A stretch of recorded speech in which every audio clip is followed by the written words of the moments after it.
Sa video na ito ay atin naman bibisitahin ang Santiago Cove, isang lugar na madalas bisitahin ng mga turista dito sa probinsya ng Ilocos Sur. Kilala ang Santiago Cove dahil sa taglay nitong kagandahan ng dalampasigan at kapaligiran mula sa pino at maputing buhangin, kalmadong alon ng dagat at payapang lugar. Meron itong 3 view deck sa paligid nito kung saan makikita ang kabuuan ng cove. Idagdag pa dyan ang mga kabundukan sa paligid nito. Sadyang nakaka-amaze kapag nagpunta ka dito.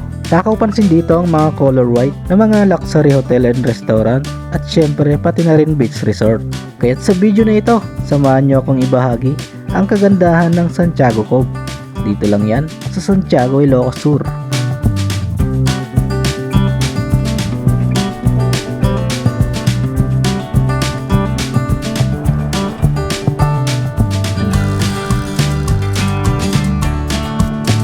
Sa di kalayuan ay narating na rin natin ang unang view deck nitong Santiago Cove.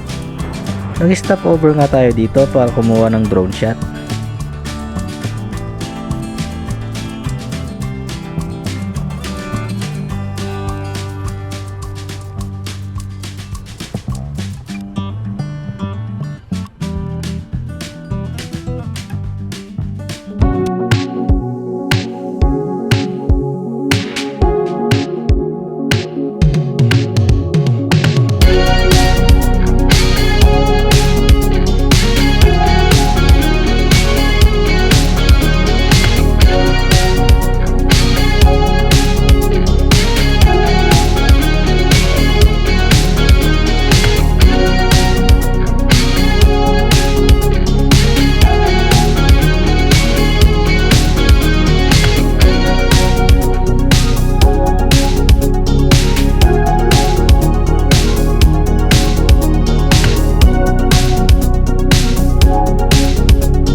Pagkatapos nga natin dito ay pumunta naman tayo sa kabilang view deck.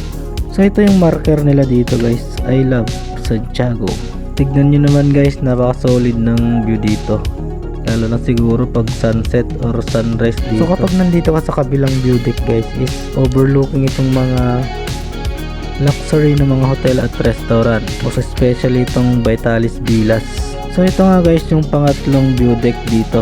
So hindi na natin pinuntahan, itong drone na lang natin pinalapit natin saglit para masilayan na rin. Ayan, napaka solid ng view guys.